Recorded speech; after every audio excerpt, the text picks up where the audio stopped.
Hello दोस्तों, फिर स्वागत है आपका मेरा चैनल स्टडी विद राउत में। तो दोस्तों, लगातार हमारी जो उत्तराखंड की सीरीज चली आ रही है उसमें आज इम्पोर्टेंट टॉपिक है हमारा उत्तराखंड की प्रमुख लोक नृत्य।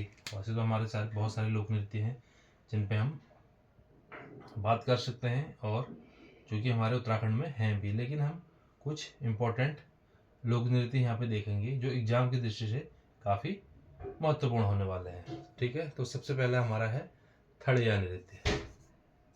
थड़िया नृत्य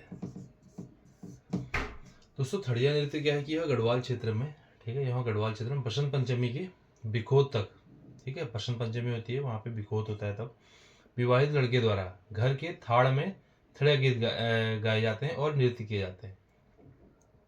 ठीक है, गढ़वाल क्षेत्र में होता है बसंत पंचमी के बिखोत तक विवाहित लड़के द्वारा, जो होते केवल विवाहित लड़के, विवाहित लड़कियां, सॉरी लड़कियों के बारे में बात हो रही है यहाँ पे। घर के थाड़ में थड़िया गीत गाए जाते हैं और नृत्य किए जाते हैं। यह नृत्य हमारा विवाहित लड़कियों द्वारा किया जाता है जो पहली बार मायके आते हैं। ठीक है, थड़िया जो कि हमारा गढ़वाल में होता है। ठीक है, यानी कि जब किसी लड़की की शादी होती है, जो वो शादी है पहली बार जब मायके आती है, तो बसंत पंचमी के मौके पे ये लड़कियों द्वारा थड़िया गीत गाया जाता है और उन पर नृत्य किया जाता है। ठीक है, दूसरा है हमारा सरव नृत्य। सरव नृत्य, ठीक है, सरव दोस्तों, यह क्या है, यह भी गढ़वाल क्षेत्र का ही नृत्य है। ठीक है, यह ढोल के साथ किया जाने वाला नृत्य है। ठीक है, यह ढोल के साथ किया जाने वाला नृत्य है और यह नृत्य टिहरी और उत्तरकाशी में प्रचलित है। ठीक है, चूंकि टिहरी और उत्तरकाशी हमारे गढ़वाल में आते हैं, ये वहाँ पे हमारा प्रसिद्ध है। एक है दोस्तों हारुल नृत्य। हारुल नृत्य, ठीक है, हारुल नृत्य क्या है, यह जौनसारी द्वारा किया जाता है। ठीक है, आता है क्वेश्चन पेपर में, हारुल नृत्य किसके द्वारा किया जाता है, तो हारुल नृत्य हमारा जौनसारी जनजाति द्वारा किया जाता है। यह पांडवों के जीवन पर आधारित है। यह, ठीक है, यह क्या, हारुल नृत्य जो है पांडवों के जीवन पर आधारित है। इस नृत्य के समय जो है रमतुला नामक वाद्य यंत्र अनिवार्य रूप से बजाया जाता है, यानी कि एक वो होता है वाद्य यंत्र जिसका नाम है रमतुला। रमतुला, इस नृत्य में ये जरूर बजाया जाता है हारुल नृत्य में। ये क्वेश्चन आता है दोस्तों कि हारुल नृत्य में कौन सा वाद्य यंत्र बजाया जाता है, तो रमतुला वाद्य यंत्र हारुल नृत्य में बजाया जाता है। ठीक है, अगला है दोस्तों बुढ़ियात। बुढ़ियात लोक नृत्य। बुढ़ियात लोक नृत्य, तो बुढ़ियात लोक नृत्य क्या है, यह भी जौनसारी में होता है। ठीक है, यह भी जौनसारी समाज में, ठीक है, और ये जौनसारी में कब होता है, जैसे जन्मोत्सव, यह नृत्य कब होता है, जैसे जन्म हो रहा हो, शादी ब्याह हो रहा हो, एवं हर्षोल्लास का अन्य अवसर पर किया जाता है। यानी कि बेसिकली किसी का जन्म या शादी ब्याह या कोई खुशी का माहौल है, तब यहाँ पे ये किया जाता है। ये भी हमारे जौनसारी में ही होता है। ठीक है, अगला है दोस्तों चौफला नृत्य। चौफला नृत्य।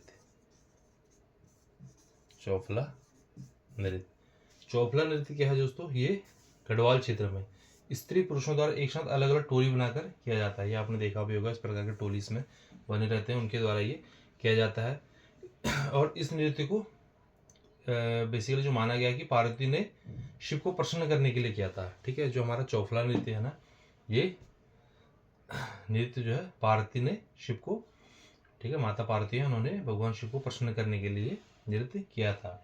और इसमें किसी वाद्य यंत्र का प्रयोग न होकर हाथों की ताली, ठीक है, इसमें कोई वाद्य यंत्र नहीं होता है, इसमें केवल जो हाथों की हम ताली ऐसे ऐसे बजाते हैं उससे, ठीक है, पैरों की धाप, झांझ की झंकार, कंगन, पांजेब की सुमधुर ध्वनियां मादकता प्रदान करती हैं। इस नृत्य में पुरुष जो है नृतकों को चौफुला तथा स्त्री नृतकों को चौफुलो कहते हैं। यानी कि जो पुरुष नृतक है उनको चौफुला कहते हैं और जो स्त्री नृतक है उनको चौफुलो कहते हैं। ठीक है, ये बेसिकली किसके लिए गया था, ये क्वेश्चन आता है पेपर में, तो किसके द्वारा गाया गया था, ये माता पार्वती ने शिव को प्रसन्न करने के लिए किया था। और इसमें कोई वाद्य यंत्र का योग नहीं आता। कि क्वेश्चन आता है पेपर में दोस्तों चौफला नृत्य कौन से वाद्य यंत्र बजाया जाता है या उसमें कौन सा वाद्य यंत्र का यूज किया जाता है, 3 ऑप्शन दे देंगे, चौथा दे देगा कि इनमें से कोई नहीं, तो हमें इनमें से कोई नहीं यूज करना है। ठीक, किसी प्रकार का क्वेश्चन भी आ सकता है। एक अगला काफी इंपॉर्टेंट है दोस्तों पेपर की दृष्टि से, चांचरी नृत्य। चांचरी, चांचरी नृत्य,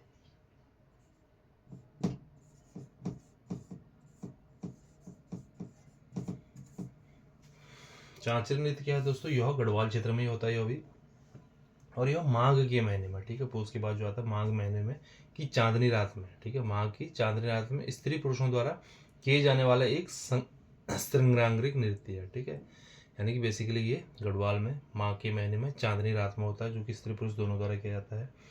और इस चांचरी वृत्त के बीच में, ठीक है, यानी कि जैसे वृत्त हो गया हमारा, इसके बीच में हुड़का बजाकर नृत्य करता है और कुमाऊं क्षेत्र में इस नृत्य को झोड़ा कहते हैं, ठीक है। यानी कि चांचरी हमारे गढ़वाल में हो गया इसका नाम, ठीक है, और कुमाऊं में इसका नाम क्या है, झोड़ा। सभी को पता होगा, जो कुमाऊं गढ़वाल कोई भी है सबको पता है कि ऐसे गोल गोल लोग घूमते हैं और बीच में एक कोई ढोल बजाकर नृत्य करता है, झोड़ा करते हैं। ये हमारा वो है। अगला है दोस्तों एक घुघुती नृत्य, ठीक है, घुघुती नृत्य।